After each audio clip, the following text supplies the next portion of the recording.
Okay, good afternoon, everyone. Let's get ready.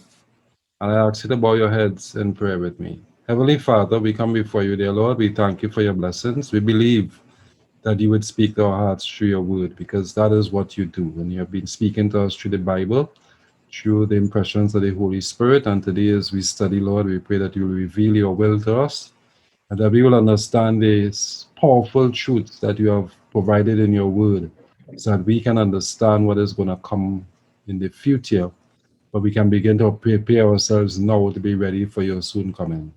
Guide and direct us all today, so I pray in Jesus' most holy name. Amen. All right, so thank you, everyone. Thank you for joining us again today, and let's get going. We go to our screen and we pick up our study today, which is focused on Revelation chapter 17. In particular, I have entitled it The End Time Babylon Detailed and Described, right? And we will have part one today because this is a lot of material to cover because I really don't want to rush it.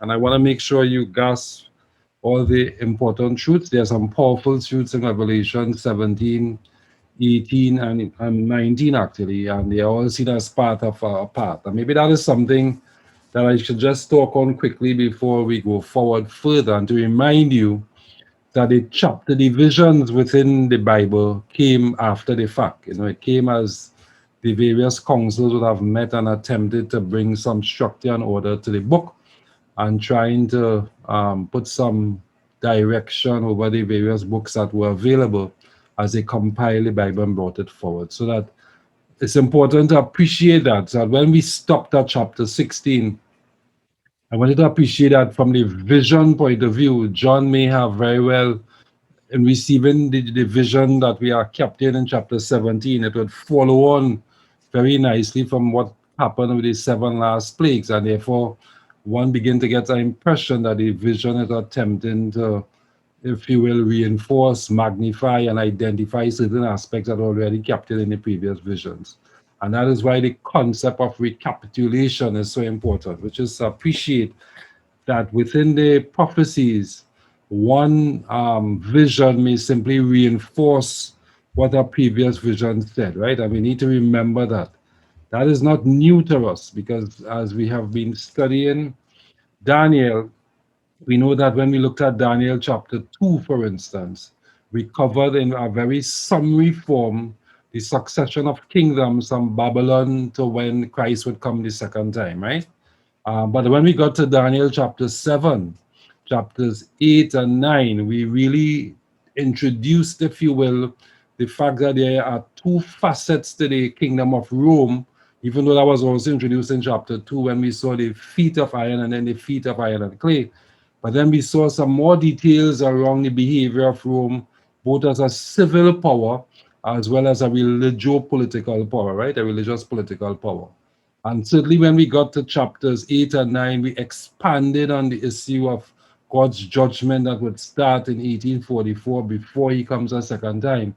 But when we got to chapters 10 and 11, which are not normally the chapters that are considered and discussed, what we found was that there was a whole lot more detail in there around the passage of kingdoms from Media Persia to Greece, Greece to Rome, for instance, and some of the battles that were taking place. And then we found even further detail around end time events leading up to before Christ coming. So the pattern of going over and expanding, going over and expanding is not new. We've seen it in Daniel and we've seen it in Revelation as well. And it's what the biblical theologians tend to refer to as recapitulation, which is to say it is going over the same material, but each time as it goes over, it reinforces the concepts that we learned before, but it's also attempting to expand and give us a little bit more that we can use as we go forward. So today for our review, we will be looking at outline of the book of Daniel, and I've included some timelines that I think is important just to give you a sort of broad overview as to where we are at. We will do another summary of chapters 12 to 16. I could hear some of you saying a review again, but this is not a review now. This is prerequisite for looking at 17. So we will emphasize some key points of continuation that are in chapters 12 to 16 that are important points of continuation, points of anchor, if you will, for what is presented in chapter 17. We'll do an overview of chapter 17, and then we will look at the first two sections that I like to consider in chapter 17, which is really up to verse 6 at this point in time. And we will look at what we might call a summary vision. And then we look at the scarlet prostitute, Babylon, who's riding a scarlet beast. And then we'll talk about what we do next week. All right. So that's kind of where we are. I think it will fulfill the time that we have ahead of us. So let's just get going. As always, if you have any questions, feel free to put them in the Q&A, or in the chat, or in the live chat on YouTube, and we'll pick that up as we go forward. So, in reviewing the book of Revelation, we are staying true to our understanding around historism. And the key point we want to understand, while we know that historism broadly means that we are considering the prophecy over a span of time, usually from the time of the prophet until Christ comes, and that the prophecy, some of it has already been fulfilled, some is being fulfilled, and some will be fulfilled in the future. I think it's important just to pick some key points, which we have emphasized before, and I've just brought it back again for emphasis, that clearly Revelation is covering the period from the time of the prophet, which is the first century AD. John is around 90 years old. We suspect this is more around when he receives his vision, somewhere between 80, 90, 80, 100, if you will. So it's first century civilization, if you will. And we are moving from then to the end of time until Christ comes. As a matter of fact, it goes all the way into the new heaven and the new earth, right? So we look at that. Of course, because it's historism, we accept the second point, which is that some has been fulfilled in the past, some is yet to be fulfilled, and some refer to present day events that are going on. And in particular, as we get to chapter 17, this concept of present day becomes extremely important to us. I also remind you that historism was the accepted approach to biblical interpretation until around the 19th century, when clearly after the French Revolution, and there was this explosion, if you will, of the preaching of the Bible and the gospel to a large extent. And people were very much focused on the second coming of Christ and all the various things. As the biblical authors and theologians and scientists went back and looked at the Bible, they were making some very clear conclusions about the role of the Roman Church as it was described by the beast of Daniel and stuff that they were seeing. And that was not really palatable for a lot of the Roman believers. And so you found that there was a resurgence, one could argue, and in some cases an initiation, if you will, of new thinking that was around futurism, saying all of this is in the future, or pretheism, so just all of this happened already in the past and there's no need to study it. And then worse yet, there was this idealism that says all of this is fictional and idealistic, and it doesn't really represent real events, but it's simply figurative and talking about symbolic stuff to take place. All right. So that is kind of where our mind is at, if you will. Um, and then the other thing we wanted to emphasize, of course, is that I am not pretending to be any authority or any kind of theological authority. So I'm depending upon some books. These first two are really written by theological scholars. So I want us to just remember that. I mean, anybody could write a book, right? So anybody could say that if they have the conviction and the willingness to go through the publication process, they can write a book and write whatever they want. But when you look at Maxwell and Stefanovic to some extent, I think they both are considered to be scholars from Andrews University. Maxwell, in particular, was a PhD in history and theology out of Andrews University. And so when he writes in God Cares is a nice book for reading and going through the material. But don't forget that it's littered with references, footnotes, appendices, so that it is it is a scholarly bit of work. You can go back and look at the references. He quotes extensively from where he got his conclusions and his inferences from, so that it is really a scholarly bit of work that I think is really classical. Yes, there are some areas we still dispute even today, but the fact that it is a good bit of work. Stefanovic's book as well is also, Plain Revelation is a distillation of this more scholarly work. So he leaves out some of the references, but he uses them judiciously from time to time. When we get the great controversy, however, we enter a different realm altogether, because great controversy is we consider to be the prophetic writings of Ellen White. And so her work is very much narrative, but her work is very extensive in this area that we're about to cover today, which is Revelation chapter 17 and future end time events. Ellen White speaks very conclusively about those end time events. She doesn't shy away from drawing on conclusions. She's not likely to quote a lot of references, but of course she would have used references along the way. But that is not the nature of the book. It is not a scholarly work as per the other two, but it is clearly a very illuminating book. It is very lucid in its explanations. She draws heavily in the thinking of the day, and she goes beyond that, and that's why we think her work is prophetic and inspired. And she writes even beyond what was the thinking of the day and talks extensively about the future and gives us a sense of how these end time events. Remember, prophetic writing in this sense is not just arbitrary prophetic writing. She's not going to write about um, Barcelona football. She's not going to write about West Indies cricket. She's not going to write about Obama coming to office. She's writing around events picked up in the Bible that are related to end time events. Right? She is the lesser light for the greater light, which is the scriptures. So just remember that as we go forward. Um, and we also want to emphasize that where we are now is around, we've moved from the seven last plagues and we are well into the consummation of the great controversy scenes as we head towards Christ's second coming. And so today we are focusing on the fall of Babylon going forward. Having said all that, I wanted to get into some timelines again and just give us a sense of where we are. Because I feel it's important that you have the big picture in your head. And if you have the big picture in your head, then it will help us as we get into the interpretations going forward. My attempt is not to go into every minute detail in the hour and a half we spend here each Saturday, because it's going to be a lot to do that. But the idea is to give you the big picture. And so you have a good reference that when you read Great Controversy or you read other books, whether it's by Mervyn Maxwell or by others, the pieces of the jigsaw kind of fit together. You know, when you're going to do a jigsaw puzzle, you look at the back of the puzzle, the cover, and you see what the finished thing looks like. And then you are able to pick up the pieces and put them together. So my intent is to give you a picture, if you will, which we've been doing in this class for the last year and a half now, or well, almost a year and a half, and give you a good picture of what the big picture looks like. What is the real scenario taking place here?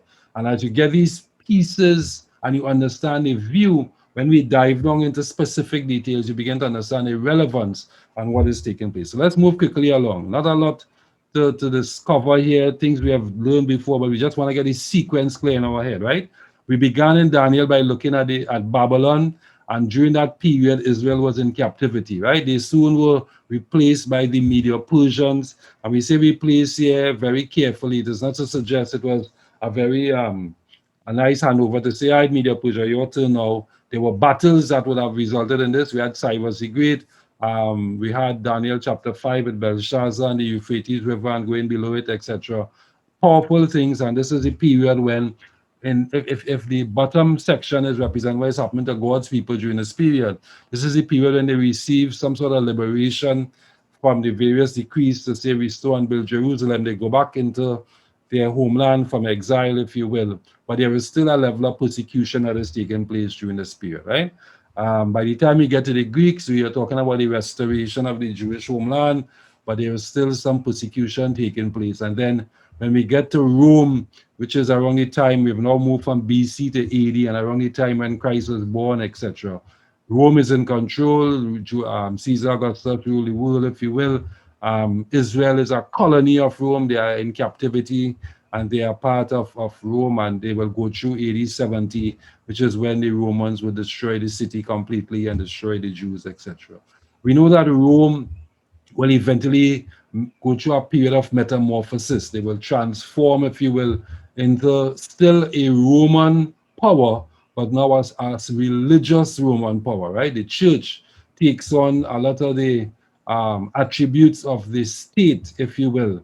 And so in this period, I want us to be listeners very carefully, because this is going to come back when we go to Revelation chapter 17.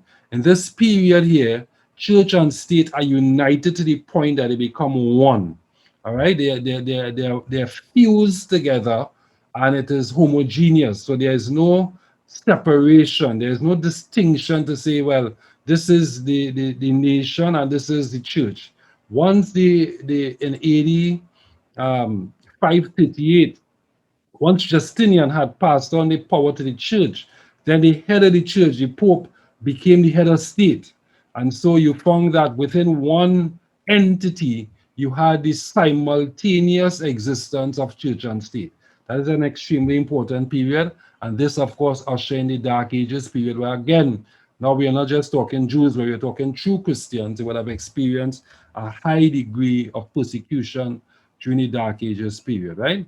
So we have the Dark Ages period, and then in 1798, if you will, we have the French Revolution. The Pope is taken captive, he's tossed into a dungeon. Napoleon and his troops are ushering this new period of republicanism, one man, one vote. We've taken away some of the classes system that exists, if you will, and we are getting rid of monarchies, and the church is represented as a powerful monarchy, and they get rid of all of that. They get rid of the bourgeoisie.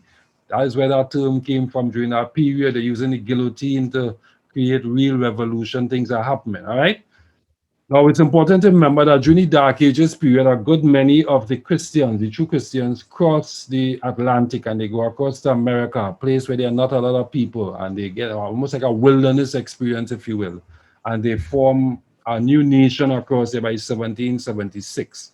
So this French Revolution is occurring around. I didn't put dates here deliberately. I just want to keep the big picture sequence in your head.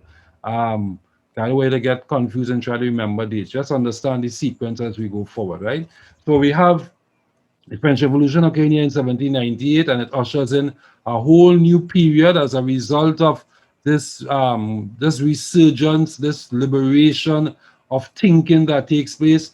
It ushers in a great period of secularism, the period of enlightenment, where people started to talk about evolution very openly and say there's no God, and a lot of the religious practices are thrown to the wayside, and people started to talk more science, if you will, as if it was exclusive to religion, which is not a real thinking, but they certainly emerged around that time. And secularism gained root, which is very much prominent today. We have a lot of people saying, I don't believe in any God, and we are our own destiny, and that sort of thing. And those are old fairy tales, etc. All right. Um, so that period occurred, but also ushered in a period of huge religious awakening. Like I say in Revelation chapter 10 and 11, we talk about preach again. So the church went back out preaching after the Great Disappointment, 1844. People like the Seventh Adventists were formed where we focus on the Sabbath, we focus on the fact that there is no real life after that until Christ comes. People die in their grave and they remain dead. And we also focus on the health message. And I talked a lot before about other writers at the time were emerging, like John Calvin and John Wesley and the Anabaptists and others who also preaching areas around righteousness by faith and gospel messages, etc. But the Seventh Adventists were also preaching that God's judgment had begun, which is a foundation principle of the three angels message. So this is a period, if you will, where there is an explosion of growth in terms of the spread of the gospel. The internet in that age is the printed press. If you could print it on a piece of paper and spread it around and you could read it, it was a way of spreading knowledge. If you had a lot of paper in your house and books, then you were considered to be a repository, almost as a person who has a computer or a laptop and have a lot of sites bookmark as we have today, right? So those were the kind of the period that we were in. Of course, during this period, we saw America is now on the rise. After 1776, it becomes a powerful nation. Of course, the three angels' message are being proclaimed by the Advent followers are now become Seventh-day Adventists. The message is growing and the message is going, right? So this is a period where Protestantism and the Protestant movement, those who said, who were born out of Luther. Luther was a member of the Catholic Church, the Roman Church, and he broke away, right? And a lot of them, John Calvin, Wesley, St. Augustine, etc., all of them were believers of the church who were now forming and becoming, if you will, the pioneers of the Protestant movement that is taking place. That's a big picture that is emerging here, right? As America rises, however, she soon becomes a global superpower. So that representation is to let you know that America has become She's kind of struggling the whole world. She is clearly today America is a superpower. President Biden has gone to England and Cornwall to be part of the G7, and that is making the news all over the world. Later this week, in a few days, he will meet with Vladimir Putin, if you will, of Russia. That is big news. The whole world is talking about that. There's an article I saw yesterday where Putin is suggesting that through the G7, which is the group of seven of some of the richest nations in the world, maybe they can set up a global system of commerce and economics that is going to rival, if you will, um, China and China's Silk Road policy, if you will, and basically stop the superpower growth of China that is taking place.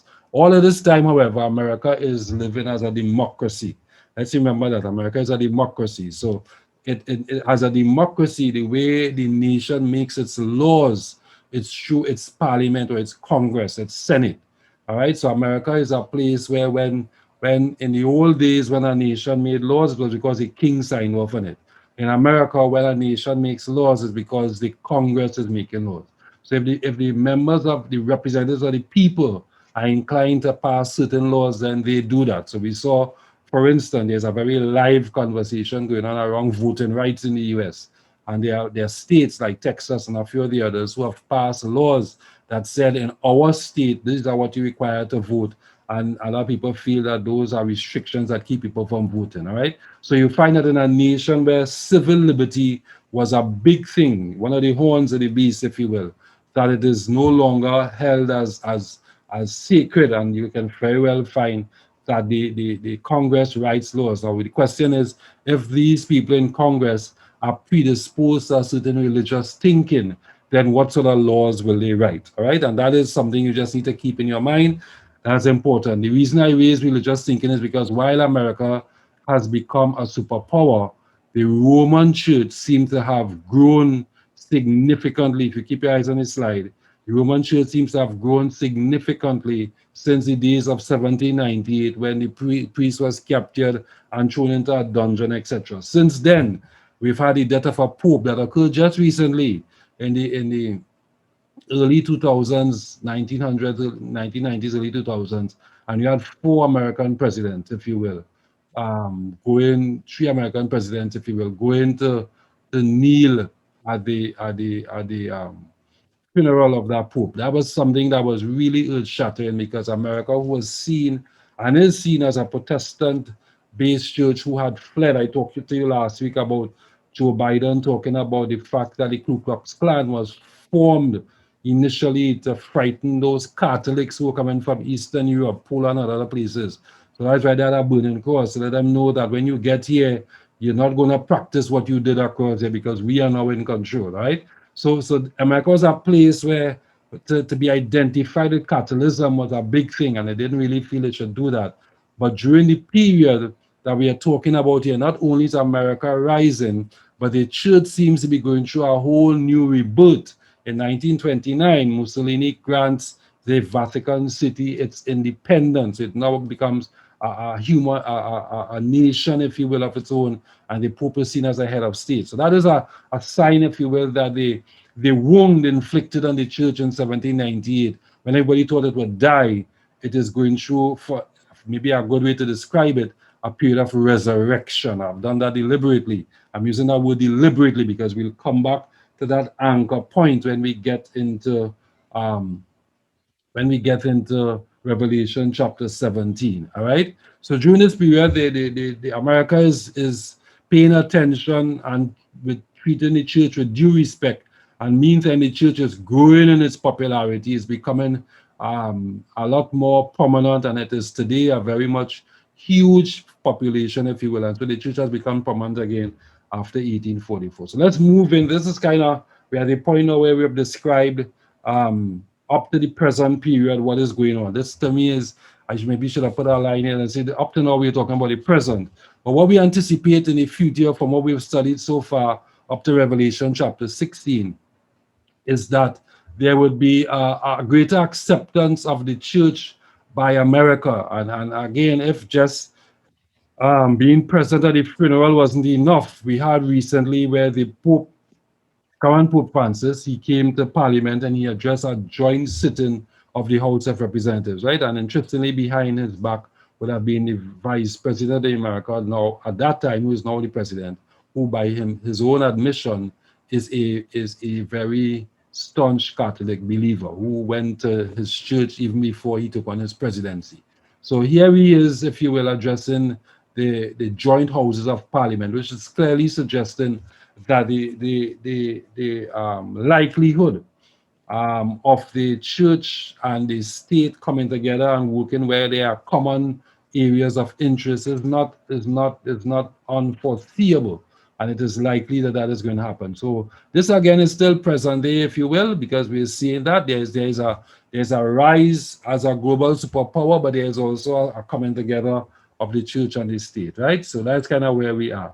What we know, however, is that what we expect is that at some point in time, this superpower, together with the church, if you will come together and form an image of the beast. Image of the beast means a likeness of the beast. What beast are we talking about? Well, when we looked at Revelation chapter 13, we were introduced to a sea beast, which is a beast coming out of place, a lot of people, which we knew represented the Roman Empire, particularly during the Dark Ages period. So we are saying that that period where church and state were basically invoked and embodied in one person, the Pope at the time, the priest, that is going to happen in some form or fashion going down the road. And Revelation 13 all the way to 17 is basically predicting that and giving us a synopsis of that. And when we spend some time today, beginning in 17, we will really be emphasizing that in a real way going forward. So this is forward looking at this stage. Remember when I told you that when we deal with future events, I try not to be as too prescriptive and too precise. Yes, some of the books and we've used as our reference, they give us very specific words. Ellen White gives us very conclusive words around how she sees the future. But as the important principle is to remember that future events will be interpreted in the future. When we get there, we will see what happens, right? But we have learned enough to understand that the big picture is taking place, and that is enough for me to say, right now, I need to be ready for when Christ comes a second time, because I can find myself being caught up and forced, if you will, to worship this image of the beast, because we know what comes along ultimately would be a system of worship and wanting us to worship this new version of church and state that will emerge, and that it will be so powerful that it will be able to impose capital punishment and economic sanction on those who do not worship. So we'll be threatened with our lives, to be put to death, if you will. And in some cases, if we are not put to death, we'll be threatened with economic sanction. We won't be able to buy or sell, etc., if we don't follow the dictates of this alliance that comes together as a reflection, an image, if you will, of the Dark Ages period. And the extent of that is such that one of the areas in which they will seek to unify the world will be around which day of worship will occur, which we looked at in Revelation 13 as well as in 14. And we are clear then, and even in 12, and we are clear then that and when we looked at the seven last plagues, we are clear then that which day of worship is sanctioned, if you will, going forward, has a lot to do with whether you are a true believer of God or whether you believe in what this worldwide influence is. The other thing I just want to say before I move off on this is to say that this is not something to take lightly, because all the prophecies as written in Revelation and then captured in Great Controversy and among other books, they seem to suggest that there is a huge following. They use words like water and Euphrates. Euphrates River was a powerful river that kept Babylon afloat. So if we are symbolizing that the people who keeps this image of the beast afloat is like a Euphrates River, then do not underestimate that this is a worldwide influence, and one that suggests that there will be a mass acceptance. That's why I always say to you, be very careful about majority, because this will clearly be where it seems as if the majority of the world is supporting the work of the beast and the image of the beast. All right. During all of this drama, of course, God is sealing his believers. He is sealing them with his character. He's making them ready. And at some point in time, he finishes his work in the heavenly sanctuary, right? When he finishes his work in the heavenly sanctuary, during that period, we are all sealed with his character if we are still alive during this period, because this is all future events, if you will. We then see a period of real conflict upon the earth, referred to as the seven last plagues. Is a period of real drama. The four winds of the earth have been released, if you will.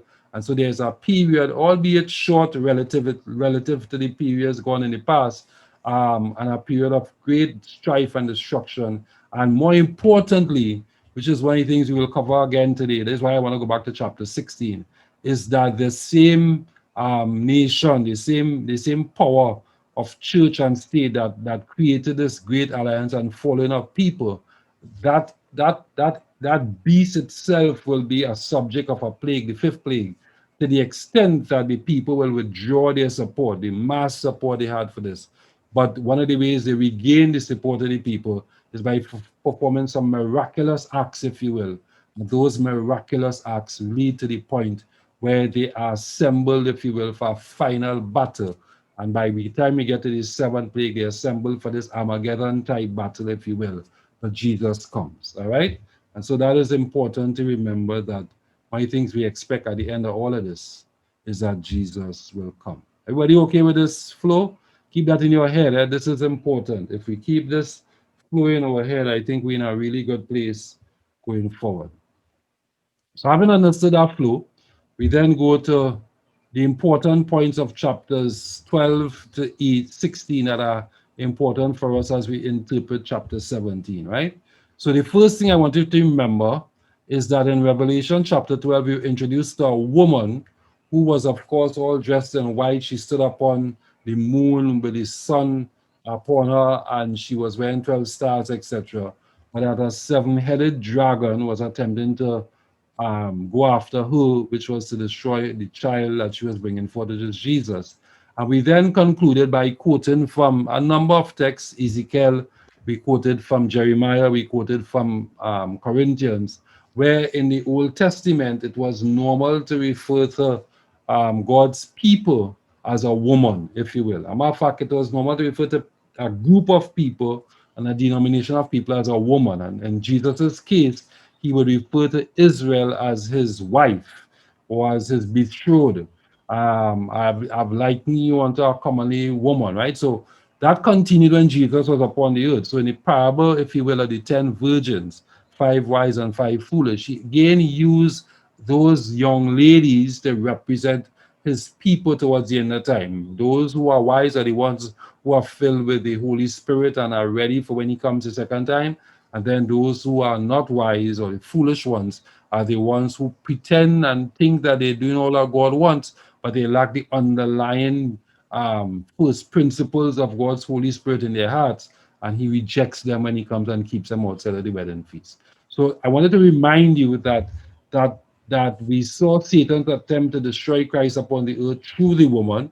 We saw his expulsion from heaven, and then we saw his final attacks upon the church. But the big issue here was that God's church was represented by a woman who is clad in white, and she brings about the image, if you will, of a kind of chastity and purity that represents God's church, all right? God's true church, which is suggesting, and given the span of time that is covered in Revelation chapter 12, which is from Jesus's birth and then to when, even after Christ has left the earth and the final history, went to make war with the remnant of a seed, etc.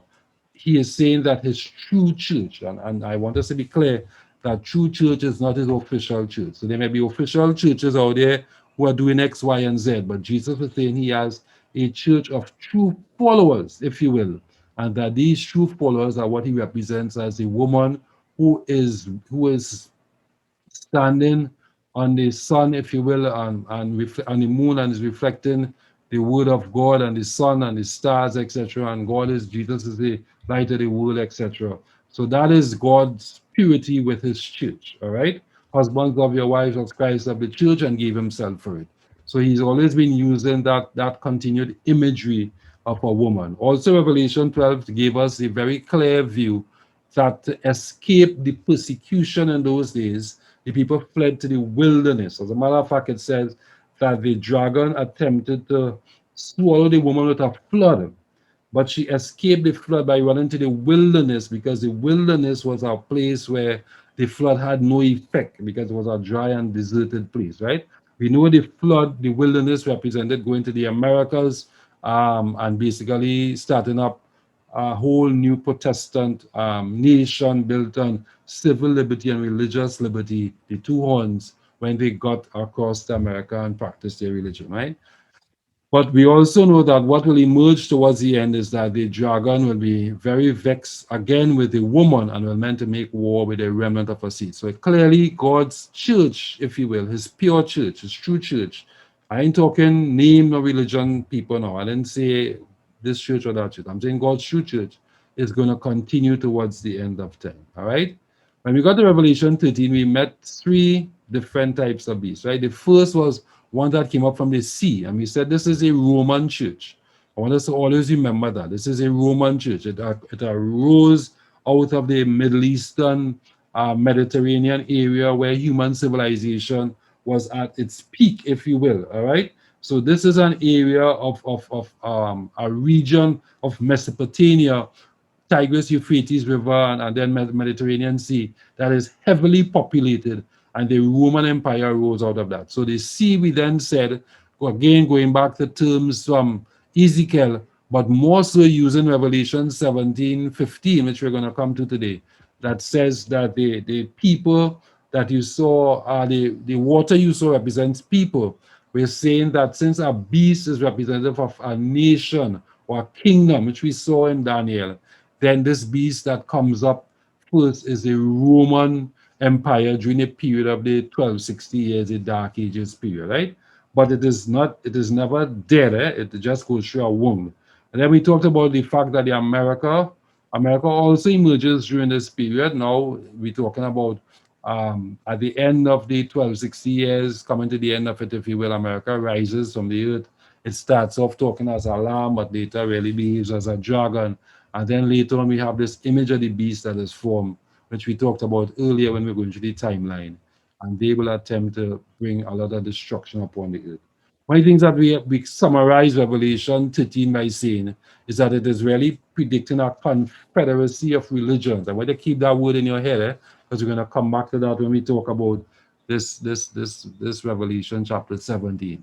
So the beast represents false religious systems, and the false religious systems, we talk about 666, but we say it is more than just a physical number enshrined and or inscribed on some mitre or some crown. It is really about a man-made approach to living that is based on human authority versus the authority of Christ. Man's tradition versus God's word.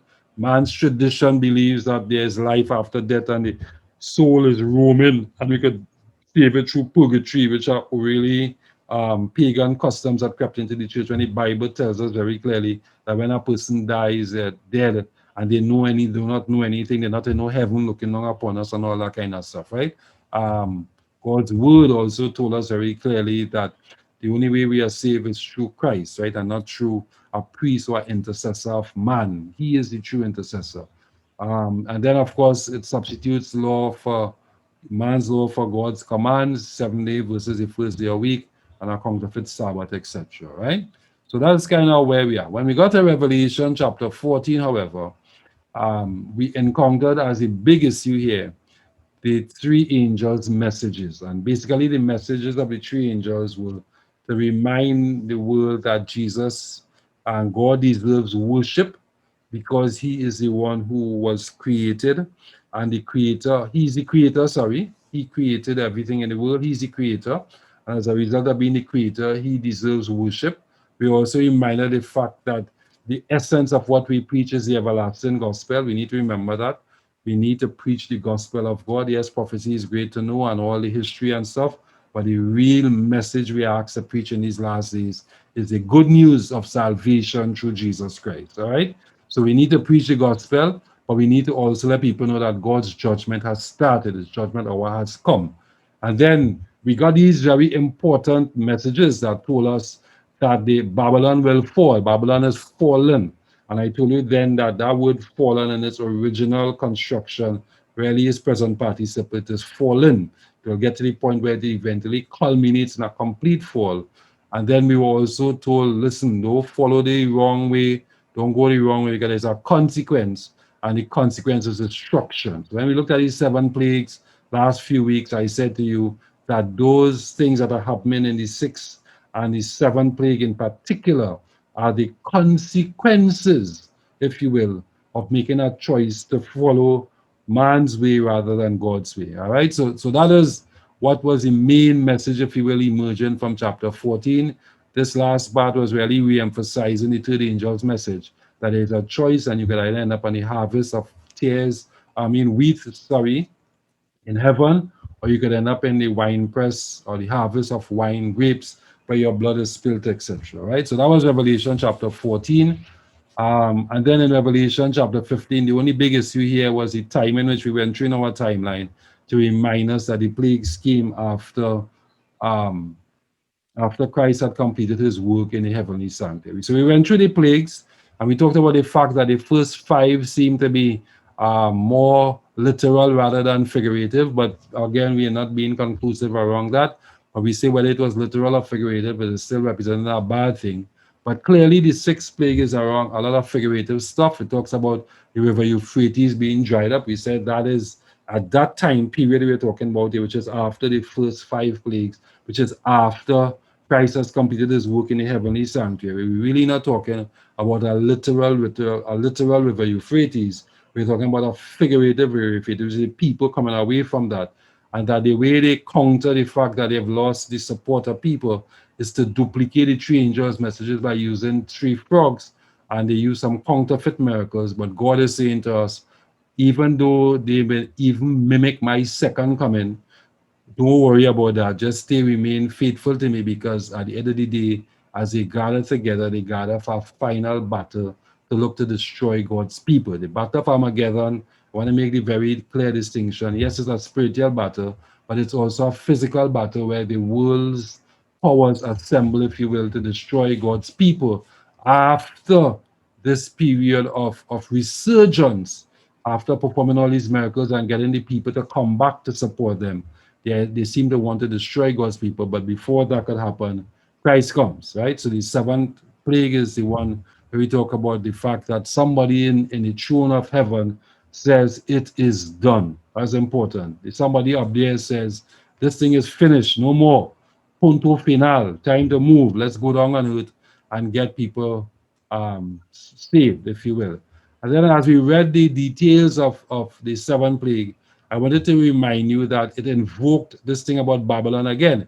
It says, and great Babylon came into remembrance before God to give unto her, referring to her in the feminine sense, the cup of the wine of the fierceness of his wrath. So this whole concept, this imagery of a cup and a wine and fierceness of his wrath, etc., and Babylon in its female incarnation started in Revelation chapter 16, and it's happening around the time of this seventh plague, when God is destroying the world as he's about to come with hail and brimstone, etc.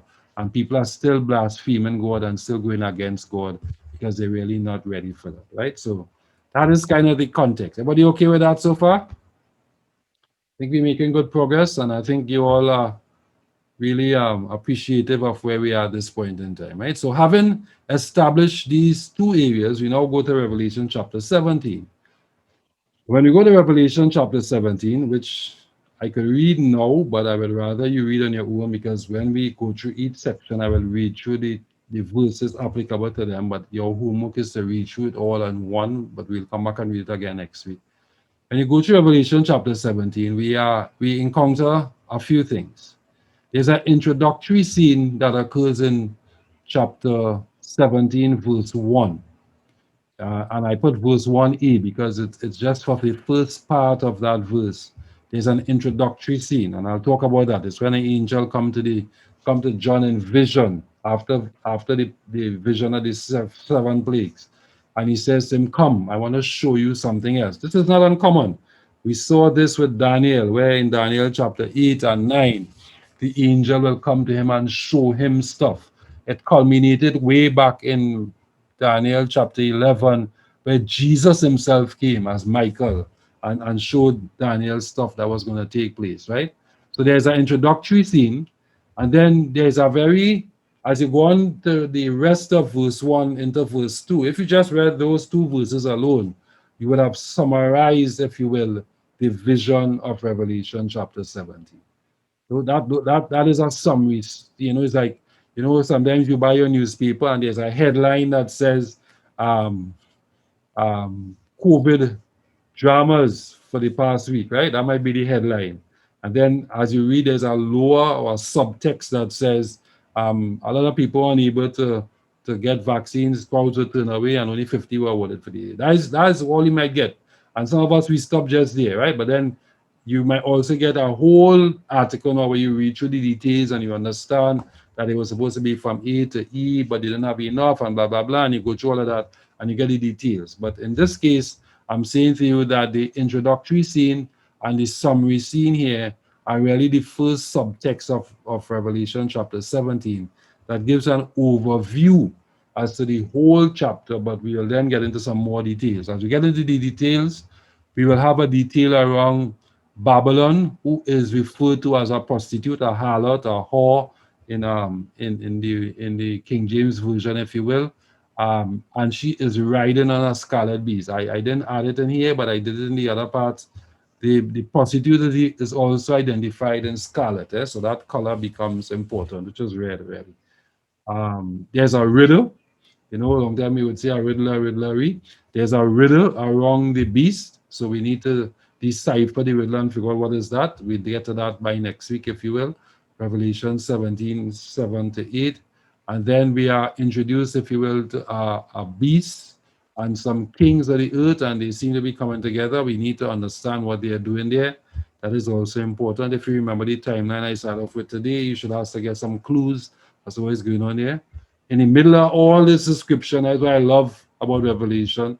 In the middle of all this description, God is always giving us the assurance that notwithstanding these really climatic cataclysmic events and things that will be happening that are really going to get to the point where it looks as if all is lost, you are assured of victory. All right? So there's an assurance of victory in verse 14, and then there's a further explanation of the end time events that occurs in the verses 15 to 18. Right? So that is our breakout, if you will. My intent is to cover the introductory scene and the summary 1 and 2, we'll cover that today, and then we'll see how much of 3, 4, and 5 we can cover next week. And then maybe the following week we cover the closing events, right? So we'll see it's kind of a 3-part thing starting from today. So verse 1 says, and there came one of the 7 angels.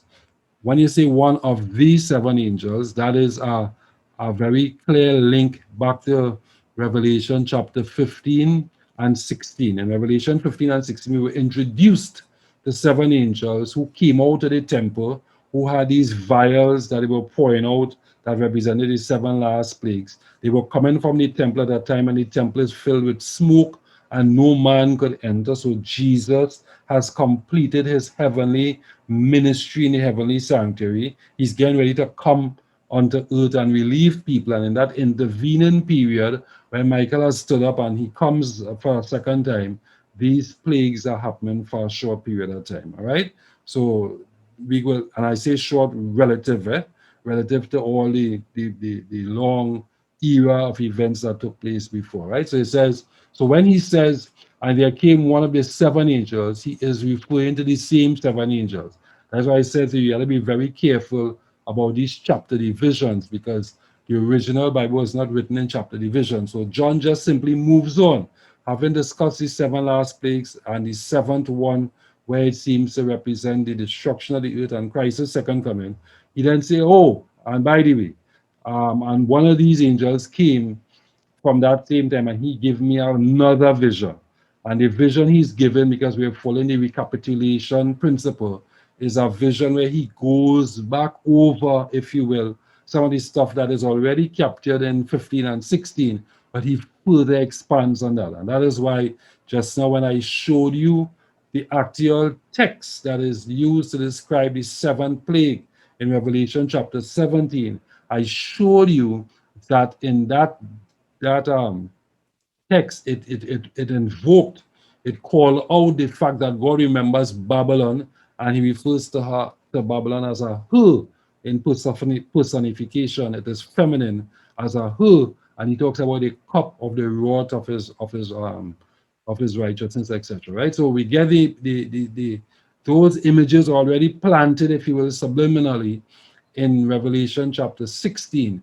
And now we are going to focus on them, if you will, in Revelation chapter 17. I think that is a link I wanted to make sure you knew. Just in case you want to show that what I was saying was true, he says it, right? He says, the seven angels which had these seven vials. So we clear now that is the ones related to the plagues, right?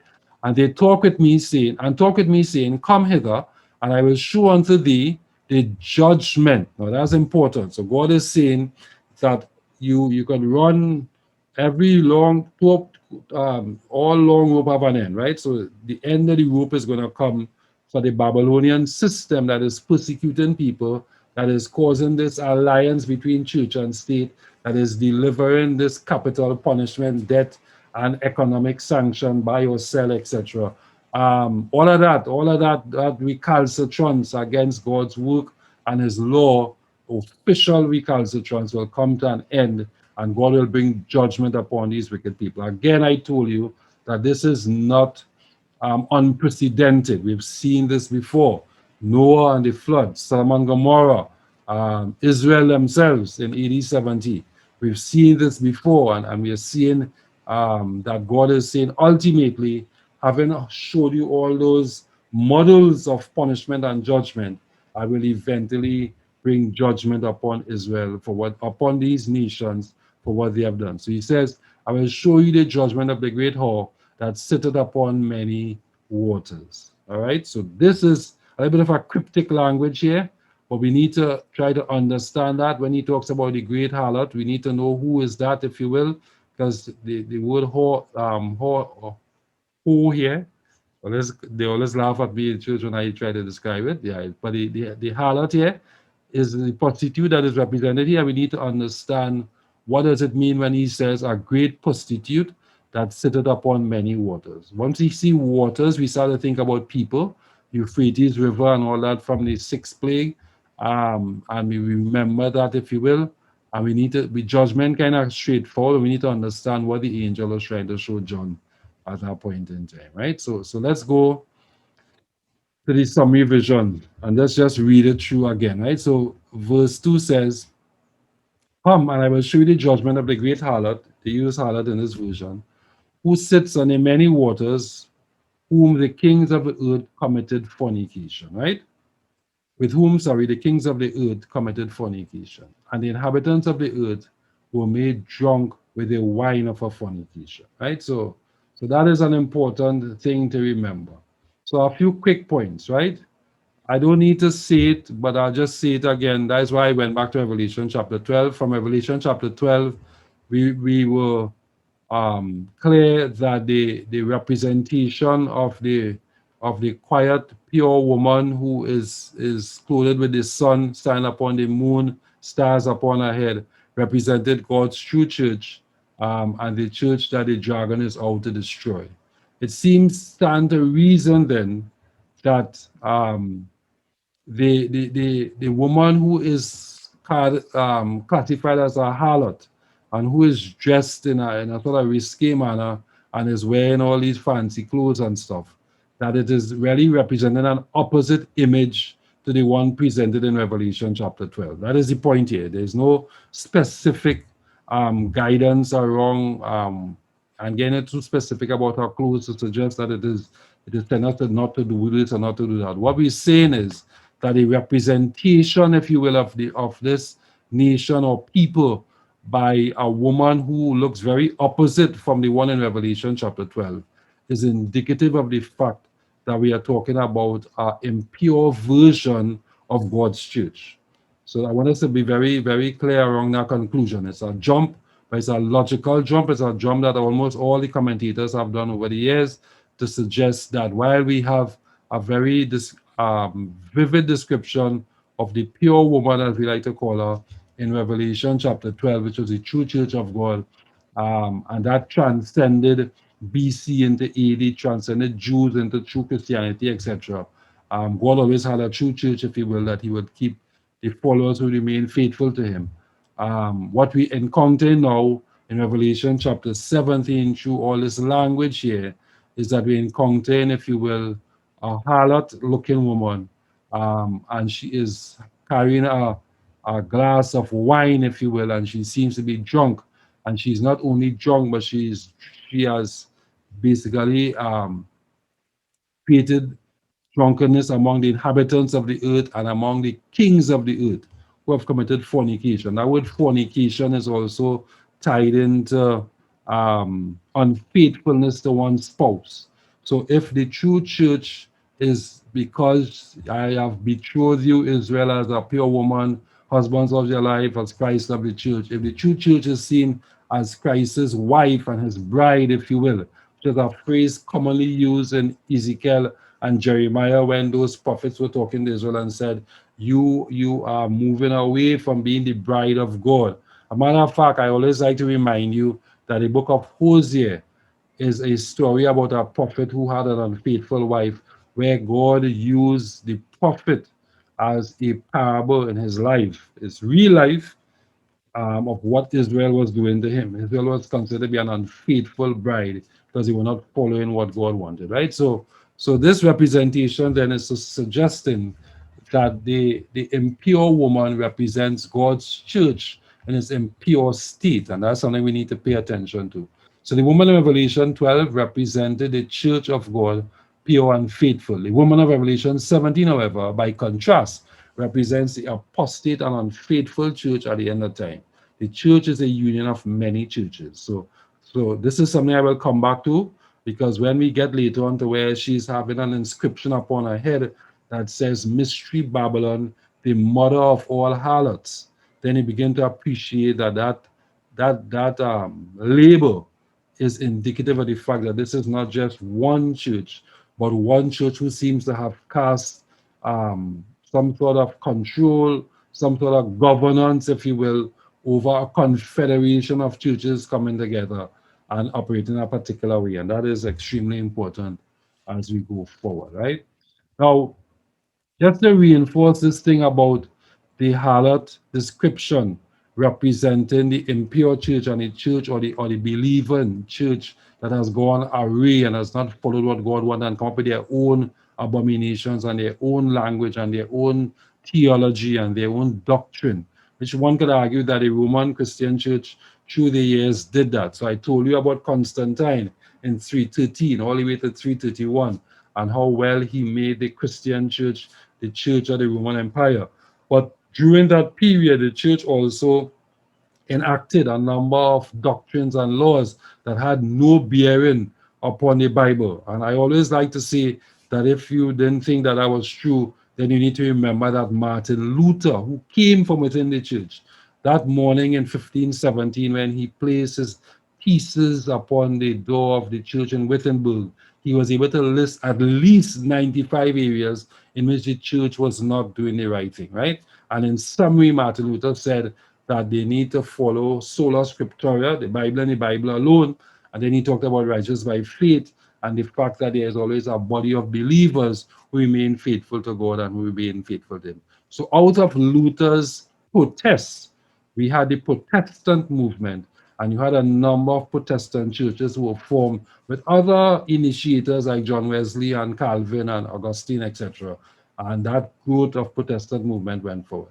The question is, did the Protestant movement really break away from the Roman Christian church, or is there some way in which they remain in a way aligned to the Roman Christian church? A lot of Bible commenters will tell you that in their continued observance of Sunday as a day of worship, a day that was changed by the Roman church exclusively on their own without any other interventions from anybody else, based on Constantine's direction to the church after he himself was converted, that allowed for Sunday to be the day of worship as opposed to 7-day Sabbath. The fact that the Protestant churches also follow Sunday, the view is that they are in a way connected to the hip if you will, to the Roman Church, and they still remain connected to that control, if you will, and that governance structure, and they are part of an alliance, if you will. Today, that alliance is benign. It is not. It is not considered to be something that is in any way threatening the world order. The expectation was you start to read Revelation 16 and 13 in particular, and then you get to where we are now. The view is that this alliance becomes a lot more threatening, a lot more cancerous in nature, if you will, and becomes a real threat to human and civil liberties, religious liberties, to the extent that they will now force worship upon people. And we want to understand then that if that coming together is what we refer to as Babylon, the harlot, the prostitute, then we need to understand what is the beast that she's sitting on. And that is some of the things that we will discuss as we go forward. But I was going to tell you that one of the ways that this takes root is by paying attention, and this is another piece of your homework tonight, is not only to look at Revelation chapter 17 its entirety, but it'd be good if you could look at Ezekiel chapter 23. Ezekiel chapter 23 is an interesting verse. I mean, I only started to pay real attention to it when I prepared for this presentation. But in Ezekiel chapter 23, God tells a story, if you will, of two sisters in ancient times who are who become prostitutes, if you will, and find themselves aligned to the Assyrians. And he refers to those two prostitutes in Ezekiel chapter 28 as one representing Syria, Samaria, sorry, which is in the north of Jerusalem, and the other representing Jerusalem itself, right? And he's suggesting that these two these two nations have found themselves in a fornication type relationship with the nations around them, because in aligning to the Assyrians, and Israel did the same thing too in the south during the time of Ezekiel the prophet, they would have aligned themselves with these heathen nations and brought their practices of idol worship and other things, and licentiousness into the worship system of Israel, to the extent that God saw them as harlots, prostitutes, if you will, who had become so caught up with what they were doing that he felt the need to punish Israel. And so Israel went through periods of punishment.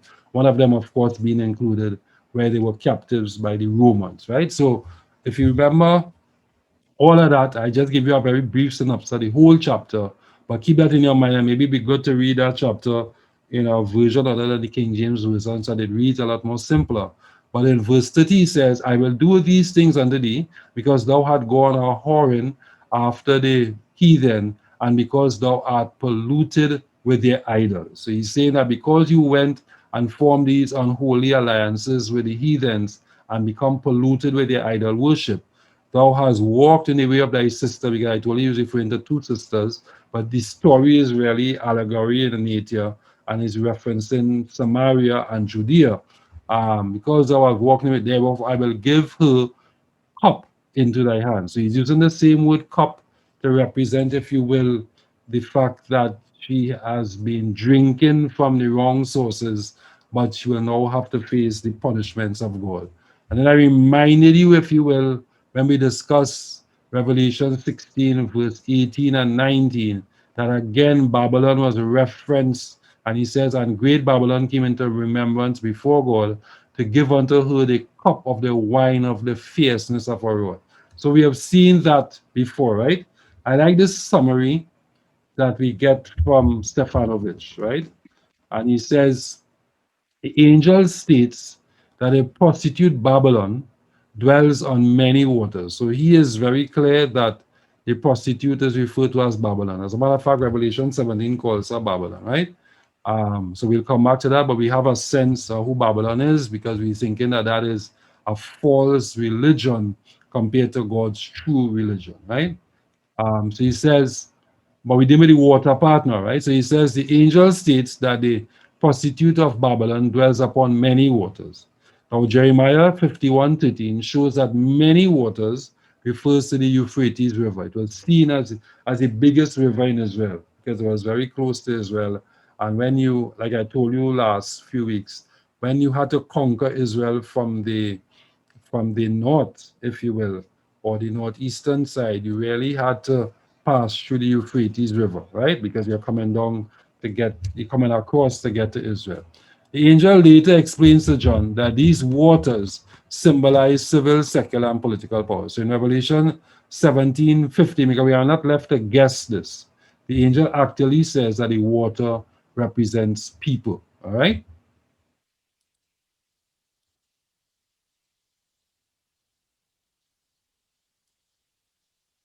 All right. So I have a question here that says why John uses those particular adjectives in verse 4. So let's go back.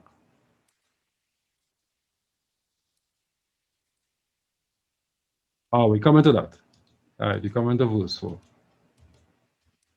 Catch me there, man. I come in. All right. So we go into verse 4 now, right? So I just want to make sure that that summary is clear, right? In the summary section, we're basically saying that what we've seen so far up to verse 2 is that there is a harlot who sits upon a great beast who's sitting upon many waters, right? And judgment is coming upon her for her wine and fornication and her drunkenness. All right. So you get a sense that this, and that's why we keep using this image of a woman with a cup. So this woman is seen sitting upon the beast. She has a cup in her hand, and she's causing not just herself to drink, but the people who are getting drunk from her juice, etc. So we come into the descriptions in verse 4. All right. So let's keep reading and see what it says in verses 3 to 6, right? So he carried me away, right? So the first part is the summary. Now he gets in a bit more detail. I told you if you just read verses 1 to 2, you get a summary of the whole chapter. But now we get into some detail, right? He says, he, meaning the angel, right, is carrying John. John is the one who's writing here. He carried me away in the spirit in the wilderness. I remember when we started Revelation, I just thought I should stick this pin, because I know a lot of us want to remember that this is a revelation of Jesus Christ.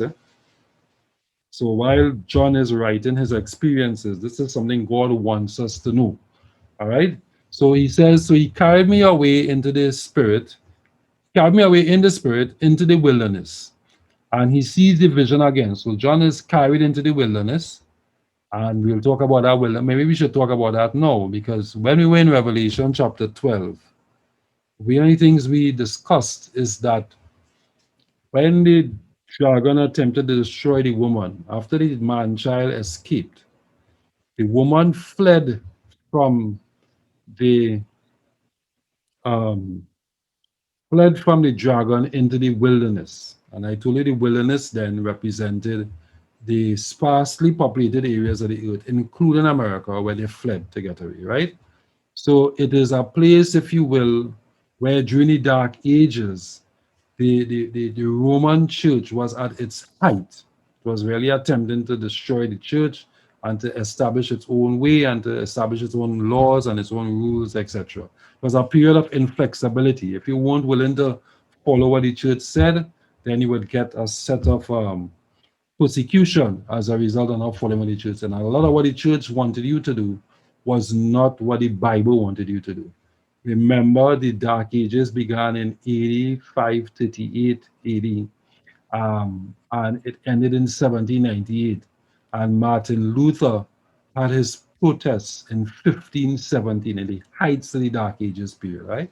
So it's a period where in the wilderness is when Rome is at its peak. So I want to believe that the reference that is being used here to say when the Spirit carried me into the wilderness, John is invoking, if you will, that same period, and he's suggesting here that when he first sees the beast, it is the same beast that was at its peak during the wilderness time in Revelation chapter 12, which was the Roman church represented by the sea beast in Revelation chapter 13 in the first part. Everybody okay with that? So he says, I saw a woman step on a scarlet colored beast, full of names of blasphemy, having 7 heads and 10 horns. So again, some things happen quickly, right? Names of blasphemy. We discussed when we are doing Revelation, we are doing Daniel chapter 7, in particular 7:25 and some of the other verses around there. We discussed the fact that the little horn seeks to change time and laws and that it speaks blasphemous words against God by saying that there is no other God upon earth except the head of the church. The head of the church is infallible, etc. So that blasphemy theme refers and reoccurs again. Let's read the rest, right?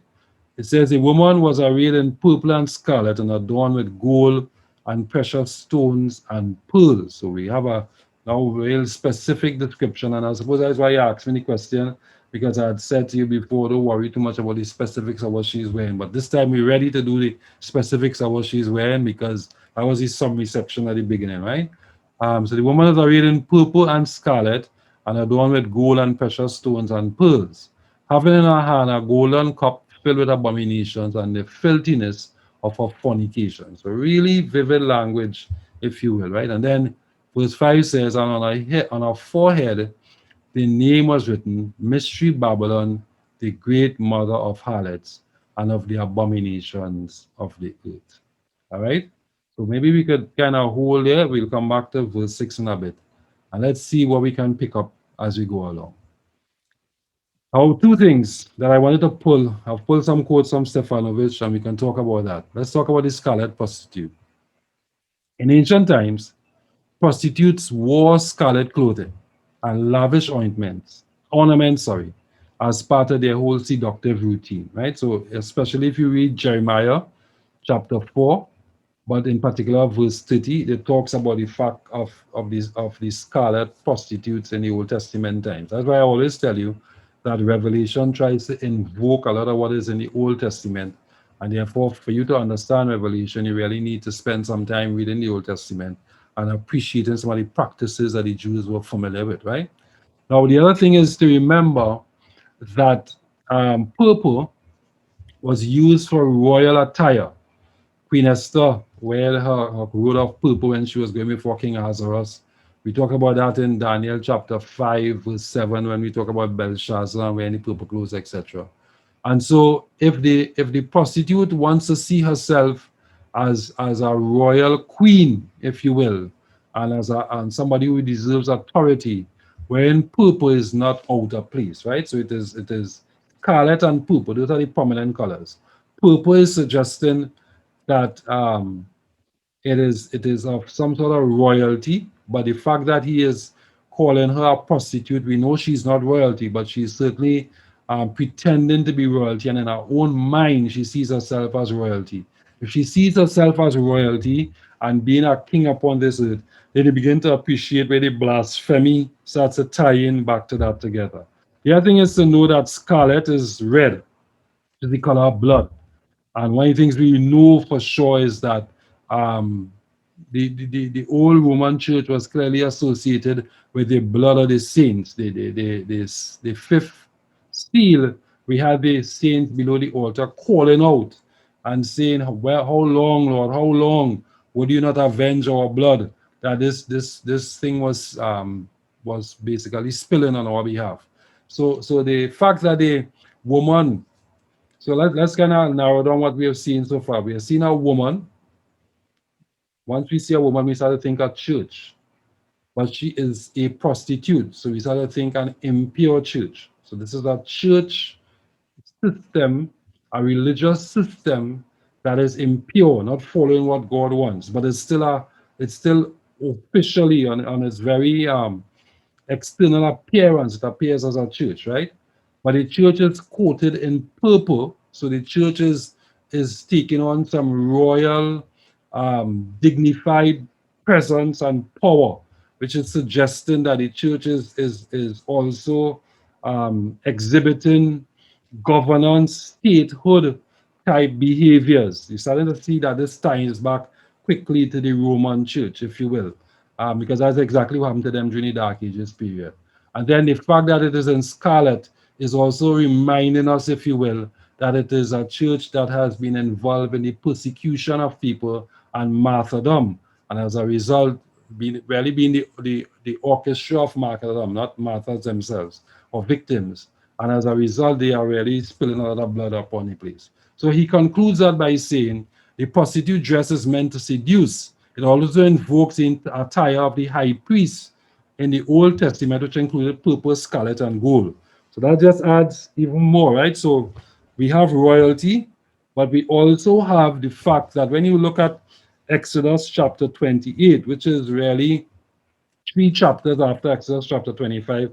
In Exodus chapter 25, God told Israel, build me a sanctuary that I may dwell among you, right? And then he gives them all the specs of sanctuary. When he gets to chapter 28, he tells Moses, Aaron and his sons and the Levites will now become the priests who will officiate in this place. And when they officiate, this is what they will wear. They will wear purple clothes, they will have the green stuff upon them, and they will go through. So, in a way, it goes back to the fact that this woman, this church, is still representing religious and a religious entity, but it's a religious entity who is using its religion to seek political power, which is very much aligned to religious political room that we talked about before. But it is also a persecuting power in its scarlet color, which represents the blood that it is spilt. Is that okay? So the fact that it is being called a prostitute is also important, because the fact that it's called a prostitute means it is seducing. Who is the Roman church attempting to seduce? Well, certainly it has already seduced the powers of Rome during the Dark Ages period, and it is also seducing other nations and other kings of the earth, which we will talk about as we go along into these chapters, right? So it is clear to us then that we are seeing a representation, if you will, that in the Revelation chapter 17, the Roman church is referred to as Babylon the prostitute. Now, I told you sometime before when we were discussing um, Revelation 13 and 14, 14 in particular, we were talking about the second angel's message, that Rome, modern day Rome in John's time, was referred to as a Babylon of that time, because Rome at that time, there was no Babylon that existed because Nebuchadnezzar and stuff are dead. But Rome was seen as a new Babylon. So once you start to hear Babylon, the prostitute, wearing purple and gold and scarlet, you begin to think of the Roman Empire and the Roman Church. The question we have to ask ourselves is the timing of this. Is this around that Dark Ages period, or is this something yet still to come, which is what we need to appreciate and understand.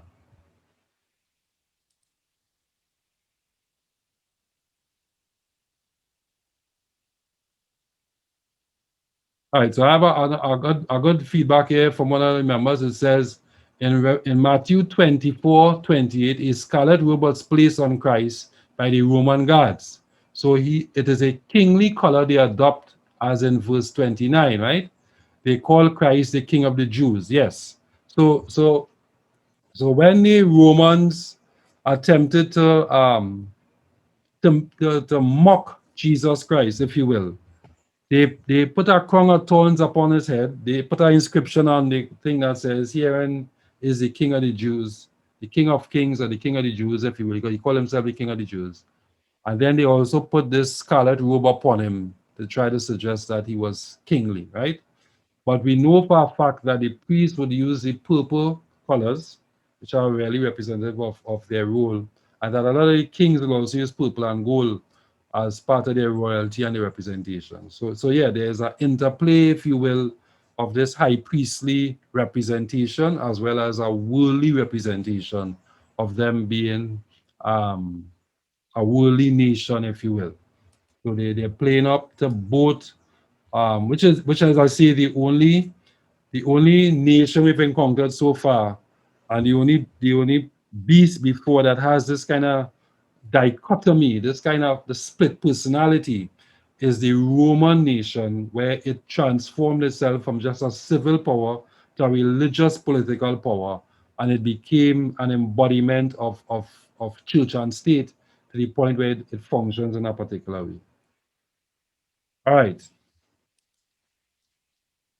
So it says, "With the kings of the earth committed fornication, and the inhabitants of the earth were made to be drunk for fornication." Our verse 2 says, right? Now, I want us to appreciate this thing here, where on the forehead of the inscription it says, she is the mother of harlots. So it implies that this scarlet prostitute has children, right? That is, other religious institutions that follow her. And that's what I was referring to just now when I said to you that the Protestant movement, to a large extent, and one could say almost exclusively, emerged from the Roman Church. And they would have all then taken off on paths that were supposed to be totally parallel and in a different trajectory, if you will, to the Roman Church.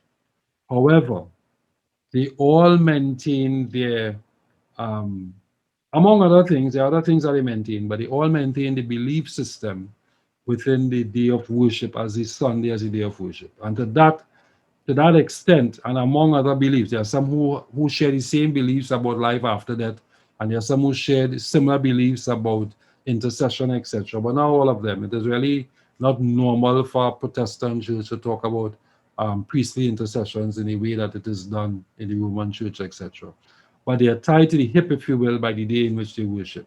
So one gets a sense, if you will, that there is a the Protestant movement is seen as coming out from the bowels of the Roman Church. And that is not just something that occurs in prophetic and theological conversation. If you read the history writers who talk about Catholicism and they speak it in very definitive details, they see it as the mother church, as the church of all churches and the church from whom all other Christian churches come from, right? So that is not uncommon. So we need to remember that, right? Now, when we talked about Babylon, we know that Babylon has its origin in confusion. And therefore, by calling the prostitute Babylon, we are basically saying that it represents a system of false religion that leads to a great amount of confusion. All right. And that's just a little bit of a revision, but that's something that you guys know already. Um, and I want to emphasize a few quick things before we close off today. And that is to remind you that verse 2 told us that she made the kings of the earth commit fornication and inhabitants of the earth. So there are two classes of people represented here: the kings of the earth, the inhabitants of the earth. This is not new. When we did Revelation chapter 13, we kind of said that what will emerge in the end would be a image of the beast, and that this beast together with the Lamhorn beast, which is America, will form some sort of alliance, some sort of coming together, that the whole world will wander after it and follow after it. And we also then discussed that the kings of the earth, meaning the political powers of the world, will come together and follow this beast. All right. So I just wanted to keep that in your mind, that so far we are deciphering that what John sees is a false system of religion that is riding upon a beast, a scarlet beast, which we'll come to next week. But it's easy to remember that a beast is a nation.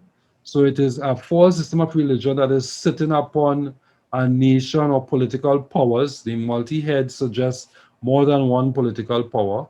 So the powers of the world at the time, and that she is making the kings of the world drink of her fornication, and she's also making the inhabitants of the world believe. So we get a sense immediately that this is more than just the Dark Ages period, and this is something to come. Of course, when we get later on into the descriptions, we will start to meet with the riddle about what is and was and will to come, and that will remind us and give us all the information we need to get the timing for this vision. But nonetheless, I just wanted to realize that that is inferred at this point in time. So if we continue, what emerges is that we have the woman. She is drinking from a cup that is really fornication. It is her false doctrines, her abominations, her wrong doctrines, her wrong belief systems, if you will. But that religious power is riding the political power. So that is not this is not accidental language, right? So when John sees her riding the beast, the view here is not that the beast is giving her a ride. The view here is that she is riding the beast. So people who are jockeys will tell you when they ride the horse, they direct where the horse can go and not go, etc. Right? So she is riding the beast. She is controlling the beast, if you will, and giving it direction. She represents the religious power. The beast represents the political power. What can we infer from that? Well, Babylon represents the religious power and the beast represents the political power. Know that the religious power and the political power are represented as two distinct but separate entities. Everybody okay with that? A woman is obviously a different thing from the beast, right? Well, that's important because what I told you when we're doing the timeline is to remember that in the Dark Ages, the church and the state were one. One in that there was one leader, the Pope, who had both religious and political power. When we get to this vision, however, what we are seeing is two entities who are working together. Well, that might look like if we just split in here, but that's extremely important because during the Dark Ages period, church and state were together, but they were morphed into one leader, which was the Pope, and he kind of run everything. He had world leaders bending down in the snow and try to comment to him, and he won't talk to them, and they will all try to do what he wants and stuff. But he was the head. What we are seeing in this vision is a situation where the religious leadership is uniting with the leadership of the political world, if you will, and that union is producing is working together. They are not indistinguishable. They are still like when you run a three-legged race and you have a male and a female do the three-legged race and they tie their legs together. As they run as one, but you know it's a boy and a girl running down the track to win the three-legged race, right? So in this regard, we have the two entities operating in unison, but we are still able to distinguish one from the next. So this is a different political arrangement to the Dark Ages period. In the Dark Ages period, we had the politics and the church uniting to form one leader, and that leader was indistinguishable, one uniform leader. In the period being described here, what we are seeing is the church and the state coming together, but they are still separate distinguishable entities. They're still identified within their own identities, if you will, but they are working together for common good. And we need to ask ourselves, what is that common enemy that they're fighting? What is that common objective that they're establishing? And that is what is important. So I won't answer that today, but I want to have you thinking about that as we go forward, right? So Babylon is seated on the beast. So the religious power will control the political power and they'll use it again. I say again, because that is what happened during the Dark Ages period, right? But at that time, it was one person who had both religious and political power to get drunk with the blood of the saints. That is why the scarlet color is so much embedded here, because the scarlet color is reminding us that this coming together of church and state will result in persecution and death. Babylon tries to replace the high priest by wearing purple and scarlet jewelry and a head plate with an inscription, which was similar to what the priests did in the Old Testament times. So the church is now in this religious incarnation is clearly trying to represent a high priest. Who is the only high priest should be operating at this time? Jesus Christ. So the church is taking on a very blasphemous role in trying to represent the high priest. So the purple and the gold and the jewelry and stuff is really invoking an image of Old Testament time of priests and royalty, which is what the church is attempting to develop. And the scarlet color, amidst all the other priestly representations, is also representative of the fact that creates great blood and strife upon us. But you okay with that? Everybody okay with that? So we've gotten to verse 5, and I want to stop there, if you will, for today. Next week, we will cover the scarlet beast because we need to understand what the beast is. I think we understand what the woman is. The woman is false religion who has her own set of belief systems and abominations that she makes everybody else believe. A lot of people today walk around, and when people die, they say, take comfort, my dear. He watching down in heaven, smiling upon you. Where did that come from? That came from the Catholic Church and from the Roman Catholic Church during the early periods after the third century, when Constantine and others attempting to bring some of the pagans into being, adopted their thinking around the immortality of the soul, right? So a lot of that comes from that period. This idea that you can pay for your salvation with penance and stuff, that came from them. There's this view, if you will, that Sunday is the day of worship versus Saturday. That started with the Roman Church. So those are the cup of abominations that she's allowing others to drink, because she's poured it out on them, and to the extent that they have accepted it, they have become drunk, and they are not basically following what they want. The question we now have to ask ourselves is that if the beast she's riding represents worldly and political powers, the fact that they are riding in unison and together, she's not being thrown off, she's riding, that's what he sees, then we need to ask ourselves, what are the conditions and when will the church, if you will, ride the beast? Now remember that the Roman church did not die in 1798, and that the Roman church still exists today and is regaining its prominence. And the expectation, if you will, as we think about the sequence of events we read in the sixth seal, in the sixth plague and the seventh plague, and then throughout chapter 16 and before that in chapter 13, is that at some point in time the church will become so prominent again that the worldly powers will align to her. And in aligning to her, they will seek to persecute God's people. But before that will eventually be realized, Christ would come. Great Controversy has those chapters in a sequence. A final warning, a time of trouble, God's people delivered. All right, so just keep that sequence in our minds. Any questions? Any further questions?